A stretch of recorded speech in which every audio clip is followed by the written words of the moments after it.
আর কয়েক ঘন্টার মধ্যেই ডক্টর মোহাম্মদ ইউনূস ইউরোপ থেকে ঢাকায় অবতরণ করবেন।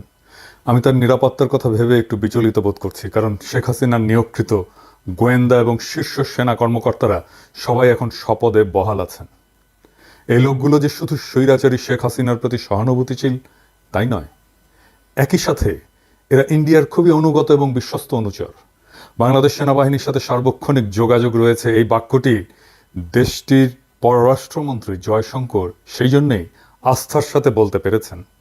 ডিজিএফআই এর মহাপরিচালক মেজর জেনারেল হামিদ একজন খুবই ধূর্ত, নিষ্ঠুর, দুর্নীতিবাজ অফিসার।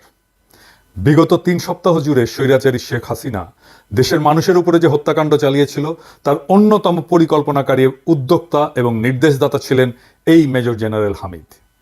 পতিত স্বৈরাচারের এত বড় দোসর হয়েও তিনি এখনও দেশের সবচেয়ে প্রভাবশালী গোয়েন্দা বাহিনীর মহাপরিচালক পদে দুর্দান্ত প্রতাপে বহাল থাকেন কিভাবে?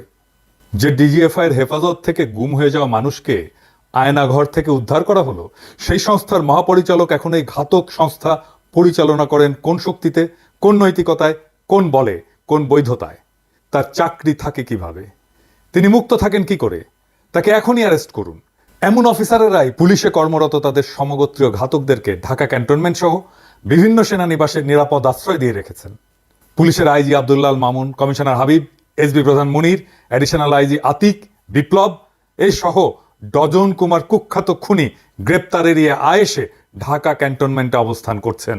আমার কাছে খবর আছে, গণ অভ্যুত্থান এবং বিপ্লবের প্রারম্ভিক সাফল্যের পর শুরুতেই যে সমস্ত কর্মকর্তাকে চাকরিচ্যুত করে অ্যারেস্ট করার কথা, মেজর জেনারেল হামিদ তাদের মধ্যে অন্যতম। লোকটা সেনাপ্রধানের পূর্ণ আস্থা উপভোগ করে বহাল তবিয়তে ক্ষমতা ধরে রেখেছে। একই সাথে শোনা যাচ্ছে যে গণ অভ্যুত্থানে নেতৃত্বদানকারী ছাত্রদের সাথে অন্তর্বর্তীকালীন সরকারের রূপরেখা এবং কে প্রধান উপদেষ্টা, কারা কারা উপদেষ্টা হবেন সেসব বিষয় নিয়ে সমঝোতার নামে দর কষাকষি এবং নানা ক্রিয়া কৌশল অবলম্বন করছেন এই গোয়েন্দা প্রধান। অতি দ্রুত এই লোকটির বিরুদ্ধে ব্যবস্থা নেওয়া না হলে ডক্টর মোহাম্মদ ইউনূস সহ অন্তর্বর্তীকালীন সরকারের সকল সদস্যই অনিরাপদ থাকবেন। আয়নাঘর কারা বানিয়েছে? ডিজিএফআই তো। সেই আয়নাঘরের বন্দিরা যে একে একে ছাড়া পাচ্ছে, সেটা কার কমান্ডে ছিল? ওর ছেলে ইফরাত জাওয়াদ ইউনিভার্সিটি অফ টরন্টোতে পড়ে। 6 হ্যাডন এভিনিউ টরন্টোতে যে বাসা কিনেছে যে জেনারেল হামিদ, টাকা পাঠিয়েছে কিভাবে ওকে জিজ্ঞেস করেন। সব হিসাব আমাদের কাছে আছে, এক এক করে ধরবো। আরো প্রশ্ন আছে। গণ অভ্যুত্থানে নেতৃত্ব দানকারী ছাত্র নেতাদেরকে কেন যেতে হলো কুখ্যাত ব্যবসায়ী হামিম গ্রুপের মালিক একে আজাদের টেলিভিশন চ্যানেল 24-এ? ডক্টর মোহাম্মদ ইউনূসের সাথে কথা বলার জন্য সেখানে যেতে হবে কেন? এই বাটপাড়ের আতিথেয়তা কেন গ্রহণ করতে হবে? কোন কারণে? লোকটা যে খুনি হাসিনার মনোনয়ন এবং অনুগ্রহ নিয়ে তার 15 বছরের ফ্যাসিবাদী শাসনামলে বিজিএমইএ এবং এফবিসিসিআই সভাপতিত্ব করেছে, তাই ছাত্র নেতাদেরকে জানানো হয়নি কেন? এই সকল কুখ্যাত ব্যবসায়ীর কারণে যদি খুনি হাসিনার আমলে বাংলাদেশের সমস্ত ট্রেড বডিতে ভোটের মাধ্যমে প্রতিনিধি নির্বাচনের প্রক্রিয়া বন্ধ হয়ে যায়, গণতান্ত্রিক চর্চা বন্ধ হয়ে যায়, ফরিদপুর বাড়ি এই পরিচয় এবং প্রভাবে একে আজাদ সহ আরো কিছু ব্যবসায়ীর সাথে মিলে তাদের স্বৈরতান্ত্রিক কর্তৃত্বের অধীনস্থ করেছিল পুরো দেশের বাণিজ্যিক সংস্থাগুলোকে। রাষ্ট্রীয় মালিকানাধীন ব্যাংক থেকে হাজার হাজার কোটি টাকার ঋণ নিয়ে যারা ডেট সার্ভিস এবং ঋণ পরিশোধ করেনি, কুখ্যাত ব্যবসায়ী একে আজাদ তাদের মধ্যে অন্যতম। হিসাব করে দেখেন। এর উপরে দৈনিক সমকাল, চ্যানেল 24 এই দুইটার মালিক। এই সমকালেই কাজ করত সেই লোক যে বলেছিল যে আপনার নোবেল প্রাইজ পাওয়ার জন্য এখন লবিং করা দরকার। আমরা নাম দিয়েছিলাম সমতেল, মনে আছে? তার মালিকানাধীন ফ্যাক্টরিগুলোতে শ্রমিকদেরকে ন্যায্য মজুরি দেওয়া হয় না, তাদের উপরে দমন পীড়ন চালানো হয় এবং বিভিন্ন গোয়েন্দা সংস্থাকে টাকা দিয়ে শ্রমিক নেতা হত্যার অভিযোগ আছে এর বিরুদ্ধে। দেশের সমস্ত বিরোধী দল যখন গত 7ই জানুয়ারির ডামি নির্বাচন বয়কট করে, তখন এই ভদ্র মানুষের বেশধারী দুর্বৃত্ত আওয়ামী লীগের বিদ্রোহী প্রার্থী হিসেবে ফরিদপুর শহর থেকে নির্বাচিত হয়েছিল। তারপরেও একে আজাদের বিজয়ী হতে সাহায্য নিতে হয়েছিল ডিজিএফআই এর বর্তমান মহাপরিচালক মেজর জেনারেল হামিদের।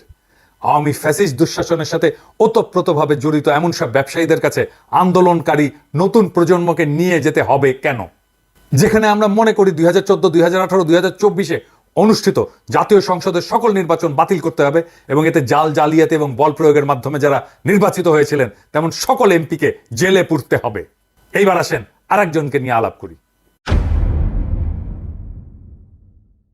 এই শাহাবুদ্দিন সুপ্পু 1983 সালে স্পেশাল বিসিএস দিয়ে মুক্তিযোদ্ধা কোঠায় মুনসেফ হিসেবে সরকারি চাকরিতে যোগদান করে। কর্মজীবনের শুরু থেকে একজন সে চরিত্রহীন, দুর্নীতিগ্রস্ত, অযোগ্য বিচারক হিসেবে সর্বমহলে নিন্দিত, ঘৃণিত ব্যক্তি হিসেবে নিজেকে প্রতিষ্ঠা করে। কর্মজীবনে এমন এমন জায়গায় সে নিয়োগ নিত যেখানে ঘুষ খাওয়া যায় এবং উচ্চ মূল্যে রায় বিক্রি করা যায়। ওই রকম জায়গাগুলোতে বা স্টেশনগুলোতে ট্রান্সফার হয়ে প্রভূত বিত্ত বৈভবের মালিক হয়েছে এই চুপ্পু। বিচারকের চাকরি থেকে অবসরে যাওয়ার পরে দুর্নীতির মহারানী শেখ হাসিনা তাকে দুদকের কমিশনার পদে নিয়োগ দেয়। এইখানে তার কাজ ছিল চাঁদাবাজি করা, এবং চাঁদাবাজি করতো এই আইনমন্ত্রীর সাথে মিলে, হাসিনার আইনমন্ত্রীর সাথে মিলে। ওইখানে তার একমাত্র কাজ ছিল নানা পর্যায়ে ব্যবসায়ীদেরকে দুদকের তদন্ত জালে আবদ্ধ করে কোটি কোটি টাকা আদায় করা সব ব্যবসায়ীরা আমার কথার প্রমাণ দেবে। বিচারকদের মধ্যে ইন্ডিয়ান এজেন্ট হিসেবে কুখ্যাতি অর্জনকারী এই শাহাবুদ্দিন চুপ্পুকে চোরের রানী শেখ হাসিনা খুব পছন্দ করত। চাকরি জীবনের সকল পর্বে ফ্যাসিস্ট শাসক শেখ মুজিবের মেয়েকে নগদ টাকার বান্ডিল দিয়ে আসতো এই চুপ্পু।